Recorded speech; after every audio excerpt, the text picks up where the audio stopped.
Делегация Башкортостана продолжает работать на международном авиационно-космическом салоне МАКС-2021. Уже подписали несколько соглашений между Газпромбанком и производством КУМАП на поставку в Башкортостан спасательного вертолета, а также между республикой и тем же банком для дальнейшей работы по обновлению городского транспорта и воздушных судов. Впереди большие планы. Возглавляет делегацию Башкортостана на МАКСе-2021 глава региона Ради Хабиров.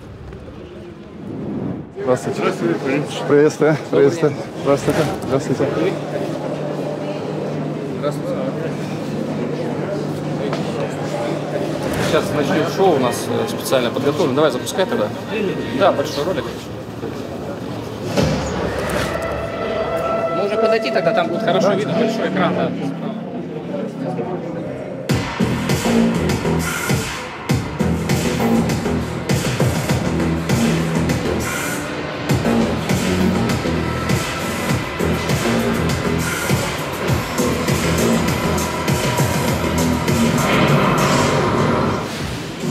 Что за презентация сейчас идет?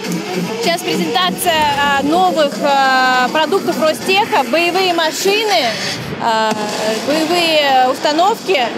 Это, конечно, невероятные эмоции, такая выставка, совершенно другая энергетика. Мы последний раз с вами встречались на Питерском международном экономическом форуме.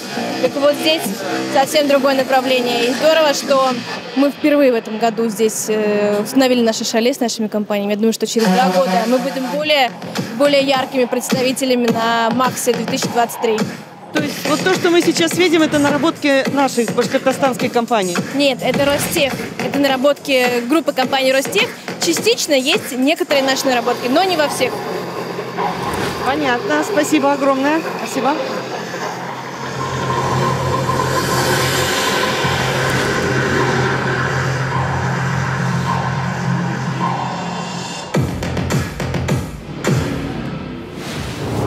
Самое интересное для вас, потому что как бы в Башкирии, значит, у нас находится 3 предприятия крупных, такие «Лапо», «Гидравлика», это «Молния». И здесь представлены агрегаты, которые по импортозамещению на МС-21, на Суперджет мы занимаемся. У нас вообще контракт больше 3 миллиардов русских, значит, по гидравлику.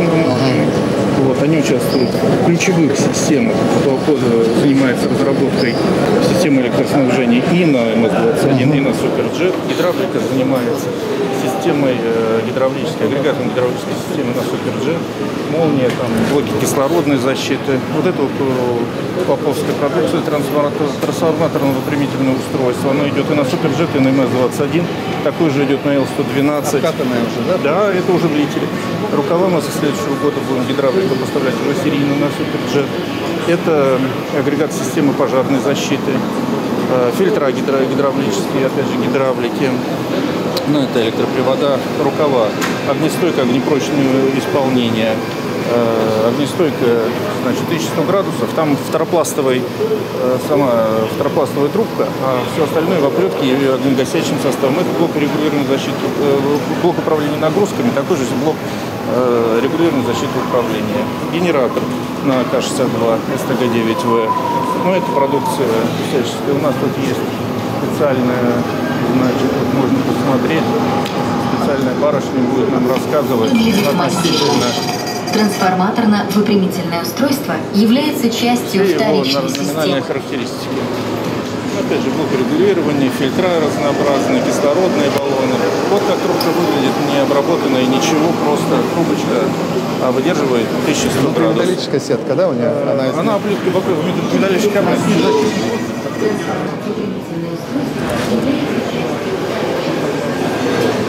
Это стойка Суперджета. Это ваша, да? Ваша изделие? Это передняя стойка Суперджета. Сейчас мы посмотрим небольшую презентацию, самой технодинамики, именно ее авиационной части.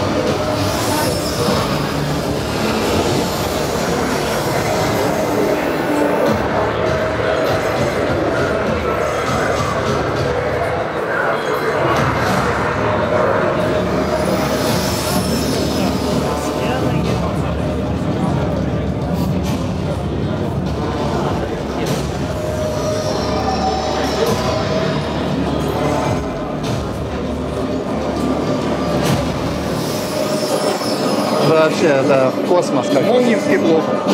Новое направление абсолютно. Они никогда этим не занимались. Мы дали эту возможность, они ее занимались. Спасибо. Все, двигаемся.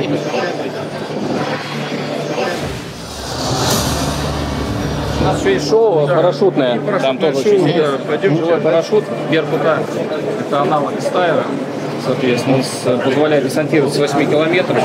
И от точки десантирования 40 километров можно полететь.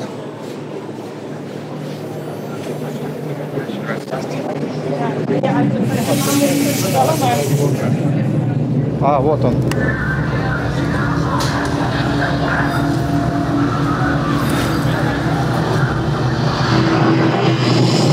Занимаемся посадочными парашютами спасательными. То, что вы помните, как отлетело. Здесь парашют было 30 лет. Он сохранился, настолько надежная система, что все это сработало. Занимались посадкой на Марс, на Венеру парашютными системами.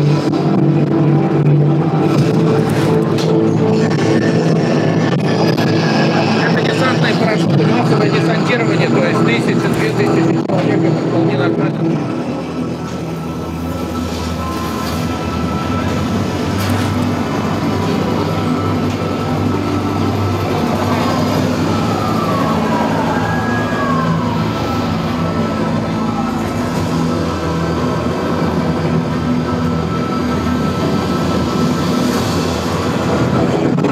Спасательный парашют с 25 метров можно прыгать.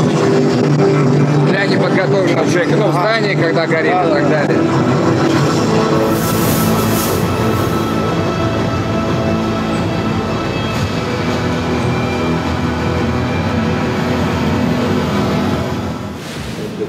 Спасибо.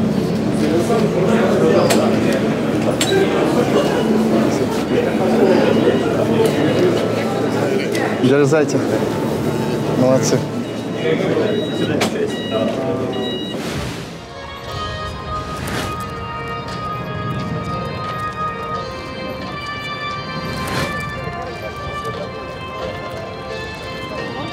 Максимальная вместимость самолета 103 пассажира. Летный экипаж включает 2 человека. Это командир воздушного судна. Проходите, сейчас ребята подойдут, все расскажут.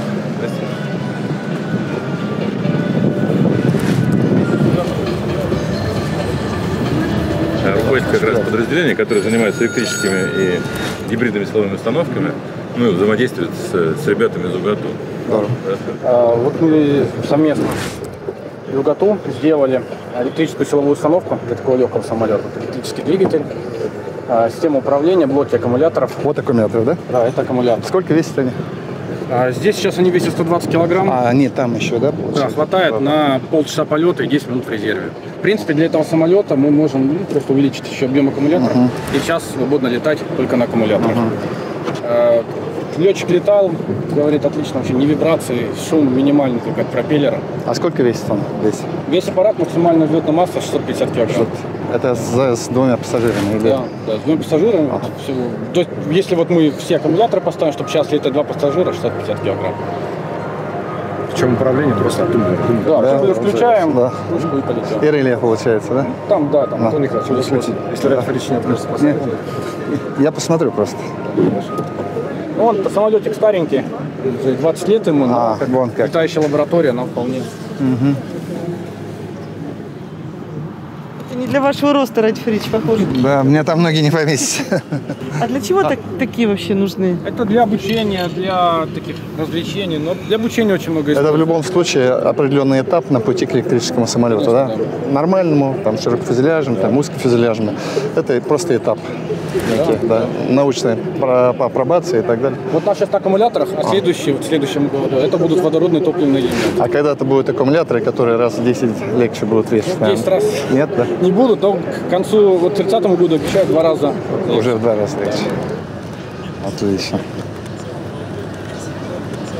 Ребят, скажите, а где производит это чудо техники? Самолет уже не производится. Он в свое время с 2000 года выпускался. Где-то 60 аппаратов изготовлено было. Это, кстати, самый-самый первый. А электрическая силовая установка полностью мы делали. А мы это кто? Центральный институт авиационных моторов совместно с Уфимским авиационным институтом, университетом. УГАТУ. УГАТУ.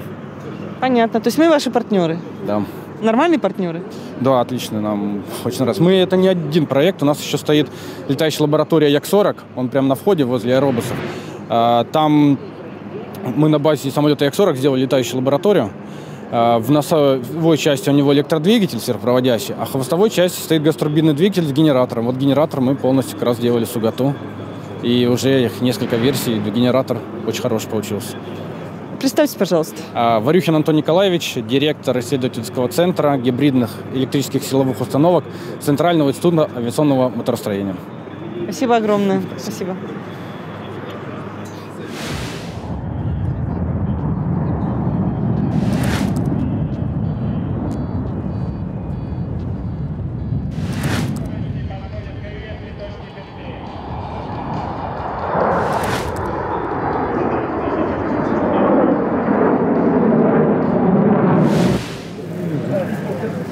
Сотрудничество с университетом. Мы сейчас с университетом начали очень плотно сотрудничать. Мы же, благодаря в том числе университету, мы там прорвались. Вы знаете, у нас НОЦ есть, Евразийская научная мирового уровня. Мы сейчас делаем заявку, вот как раз у меня коллеги сейчас в Миннауке. Мы хотим войти вот в программу 2030. Это вот эта вот история, да? Да. Ну вот что-то похожее, но, правда, генератор сверхпроводящий. Сейчас стоит уфимский, который обычно не сверхпроводящий генератор. Двигатель там стоит ТВ-217, это ВК-2500, но они очень похожие по размеру. Это все стоит в хвосте, вот здесь, вот, вместо третьего двигателя. То есть они заменили, новосибирцы заменили... Это гибрид получается, да? Да, гибрид. Да. Соответственно, на керосине он работает, вращает генератор, а генератор вращает мотор. Вот мотор ровно такой стоит на самолете, сверхпроводящий. Там высокотемпературная сверхпроводимость на азоте, жидком азоте, с кривой системой, со всеми делами, да? И вот это показывали, но вот это, конечно, уже для более больших самолетов. То есть на аккумуляторах небольшие самолеты будут летать, наверное, и даже вот в 2 раза емкость увеличится, уже будет получше. Вообще вот более электрический самолет или электрический самолет – это тема научной задачи в рамках НОЦ мы поставили. Прям мы ее защищали, эту историю, поэтому на основании того, что как раз у нас УГАТУ работает. Ну, УГАТУ является одной просто лидером в вопросах современных электрических машин для авиационного применения. Вот Женя просит, чтобы обязательно сказал про адаптацию, потому что вот мы там прошли мимо, там стоит самолет Як-18, мы поставили двигатель от кортежа, из Аурса, да. Но, естественно, для того, чтобы это сделать, мы содрали с него все агрегаты автомобильные и поставили авиационные. Один из этих агрегатов, стартовый генератор, который они разработали как раз. То есть, в принципе, вот эта авиационная версия двигателя от Аурса тоже будет иметь комплектацию из Уфы. Там Исмаилович лично требует доклад, что сколько будет выпуска, куда поставим, где еще. Да, так что на самом деле мы записался на первый полет с этого двигателя. Мы считаем, что те компетенции, которые в Уфе есть, в Уфимском техническом университете, они, конечно, серьезные, очень серьезные. И мы очень довольны. Мы вообще очень радуемся. Я говорю, мы сейчас с университетом плотнее начали работать, и я думаю... Хорошо. Там идея умерла с объединением университетов или еще живет? Нет, она есть. Она есть. А мы по-другому, мы из конкурентной среды выпадем, это точно. Мы точно выпадем из... Они сами не в состоянии будут. Ну, они, понятно, будут какое-то время там и так далее. Но из общей, из программы 2030 мы точно не попадаем. А это ежегодное доп. Финансирование 1 миллиард. Нет, я знаю, разные точки есть, но идентичность с вузом мы все равно сохраняем, научную школу сохраняем, все сохраняем. Это сложный процесс, сложное решение. Оно, знаете, я не могу часами говорить, мы всю республику переполошили, потому что и студенты шумели, и профессорский преподавательский состав неоднозначный. Но это делается не от того, что нам делать нечего. Это делается от того, что мы хотим выжить в этой конкурентной среде. Это нам сейчас немножко увеличит объем и бюджет. Со временем все это будет уходить. Спасибо. Спасибо большое. Спасибо.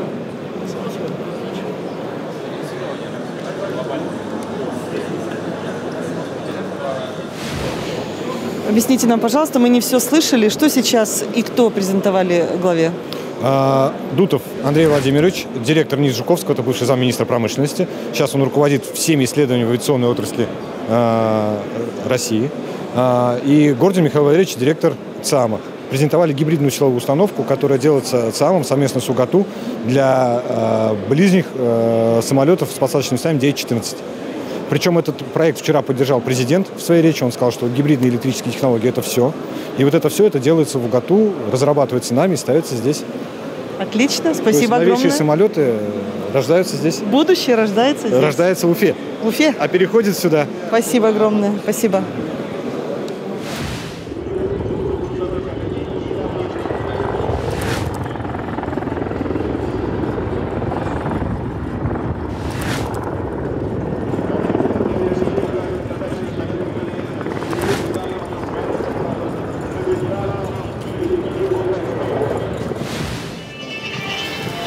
Ну вот он, модернизированный вертолет. То есть, Николай Алексеевич. Да-да. Ну, в рамках модернизации, да, создали модернизированный вертолет, полностью заменили бортовое радиоэлектронное оборудование, то есть установили мониторы, все, соответственно, ну и установлены новые двигатели ВК-2500. Вертолет сейчас собран, после выставки приступаем к летным испытаниям.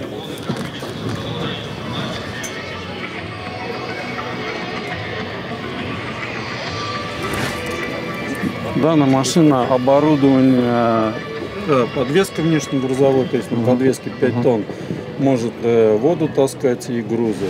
Помимо воды мешок, то есть ВСУ-5 или вот он замена симплекса изготовлен, бак уже по импортозамещению. А сколько здесь? Здесь 13 мест, ну и 3 члена экипажа. А это что это такое? А это кожух закрытый, там редуктор, то есть и тяги управления. Ну вот сейчас включили мониторы, полностью можно посмотреть, как там все. И вот сюда крепится вот этот вот поддон, получается? Да, он снизу вставляется вовнутрь, да. А пушка здесь установлена, нет? А вот она, смотрите, Ради Фаридович, вот и все. А, она же на ней сразу, да? Да. Пушка, насосная станция, соответственно, полностью оттуда. Бак и уже прошел испытания, и мы вот перед Новым годом, в прошлом году, 28 декабря, получили уже сертификат. То есть он уже серийный с литеру 1. И вы первый, скажем, республика будет первая, на которой будет серийно уже поставлен этот бак. Да. Он же может по частям сбрасывать, да? Да, как может сразу, верно. Как раз, Георгий Владимирович, вот как раз конструктор, который проектировал, да, вам расскажет это. Ну, бак 4-тонный, с угля сделанный, значит, во всепогодном исполнении до минус 20 испытанные работы с водой, обогревает все основные элементы и узлы, обеспечивает цифровое управление, автоматизированный забор воды, сброс, разгружает летчика максимально, чтобы летал. И сделан с перспективой связать цифровым каналом и новый вертолет.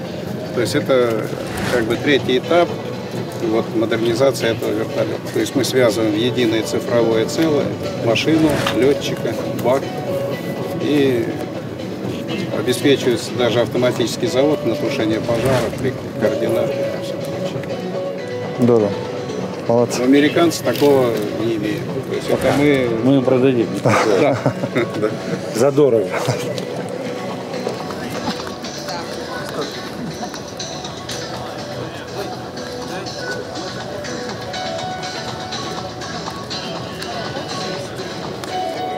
Сейчас вот, Ради Фаридович, включили мониторы, то есть можете, давайте я с той стороны. А сесть можно? Да, конечно. Присаживайтесь. Полетел я. Вернитесь, главное. То есть для облегчения летчика переведено все на цифру. То есть раньше, если было все в аналог прибора, сейчас мониторы. Соответственно, летчик может устанавливать карту себе с навигацией. Соответственно, все, задавать параметры, и вертолет уже будет вести в нужную точку координат его. Соответственно, полностью установлена прибор ночного видения, то есть мы видим светотехника, все, и кабина окрашена в черный цвет, то есть вертолет адаптирован под полеты даже ночью, то есть тушить пожары ночью можно будет. Полностью заменена светотехник, то есть все светопроводы, они подсвечиваются. Ну, сейчас вот на солнце не видать, то есть все полностью сейчас подсвечивается. Если раньше лампочки стояли, светили, теперь это все внедрено в светопроводы, и эти светопроводы уже подсвечиваются, легче облегчают, соответственно, все. Да. Отлично. Здорово. Что скажете про вертолет? Нет слов. Нет слов. Современная машина. Современная. Посмотрите, какой панель. Это надо было видеть старые панели просто. Они уже такого. Это вот современная панель, как должен быть современный тип воздушного судна. Очень рады мы. У нас будет такой в Башкирии свой, который будет тушить пожары. Вот. А этот куда у нас пойдет? Он на испытание? Это вертолет опытный, он пойдет по испытаниям. После испытания, ну, если найдем клиента, то продадим его. Да. Но сейчас прорабатывает этот вопрос. То есть у него выработан будет некий ресурс. Ну а в дальнейшем планируется в ближайшие еще 2 года проводить испытания, внедрение дополнительного какого-то оборудования, проводить эту цифру. Здорово. Полетели.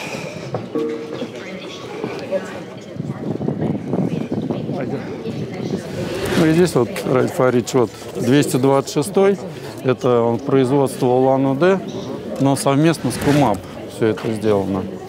То есть в рамках кооперации, дозагрузки, да, мы капоты, композитные полностью материалы все. Вот он, 226 получается, да? Да. У него он какие функции? Перевозка есть? Там 4 человека, да? VIP-салон на 4, а так, если десантирую, 6 человек.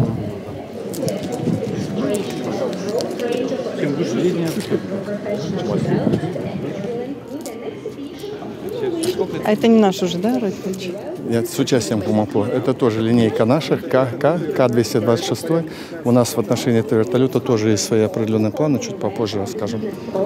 Спасибо. Сам он весит где-то 480 килограмм.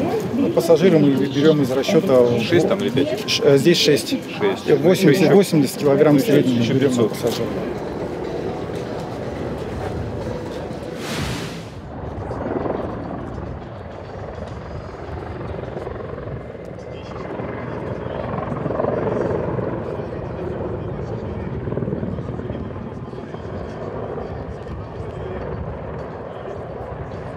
Раиль Фаридович, любуетесь? Я никогда рядом не видел большие наши бомбардировщики. Это мощь и сила. Мощь, это такая мощь.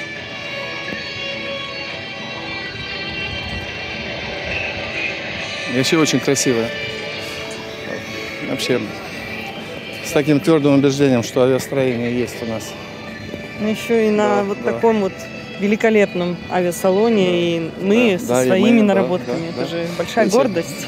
3 года назад об этом особо не могли говорить предприятие, потому что наше КУМАП. КУМАП не в лучшем состоянии было. Сейчас нормально дышим, видите, еще показываем что-то.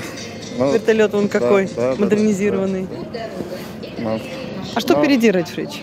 А впереди, вот если окончательно та программа, которая правительство Российской Федерации говорит, о выделении очень серьезных денег из бюджета России на вообще в целом на развитие гражданской авиации, развитие в том числе вертолетостроения. Там сказано так, 6 типов вертолетов новых, разработка. Это вообще на десятки лет вперед. Вот мы в эту кооперацию должны обязательно пойти. Потому что вот сейчас я говорю, наша задача – это модернизация, то, что у нас есть и научились. Вторая задача – мы хотим стать и бьемся за это, стать центром компетенции беспилотных летательных аппаратов. Здесь мы так аккуратно увидели, у нас даже на нашем стенде написано «Уфа – будущая столица дронов». Вот надо ставить амбициозные задачи. Я не могу сказать уверенно, что вот, по крайней мере, я доведу эту историю. Но, по крайней мере, первые шаги мы здесь делаем и уже делаем. И уже к нам мы заводим беспилотную авиацию, в том числе именно на КУМАПО. Поэтому вот я думаю, что есть у нас чем заняться. Вертолеты, беспилотная авиация, а вот еще что? Ой, да нет, это же можно перечислять. Это у нас очень разноплавое. Знаете, как сложилось? У нас очень много нефтепромыслового оборудования. Это промышленность. Вот, это нефтепромысловое оборудование. В Октябрьском, в Уфе, в Стерлитамаке, в Ишимбае, в Салавате. Вот, поэтому авиастроение, оно уже традиционно, это наш КУМАП, и традиционно это УПО. Но у нас 8 предприятий входит в состав корпорации «Ростех». Это «Молния», это, соответственно, гидравлика, это наш, соответственно, КПУ. И это все вот здесь, вот вся техника, которая есть. Здесь практически в каждом самолете есть что-то сделанное в Уфе. Да? Поэтому вот большая гордость. Ну что ж, Алга, Башкортостан? Алга, да. Вот. Спасибо.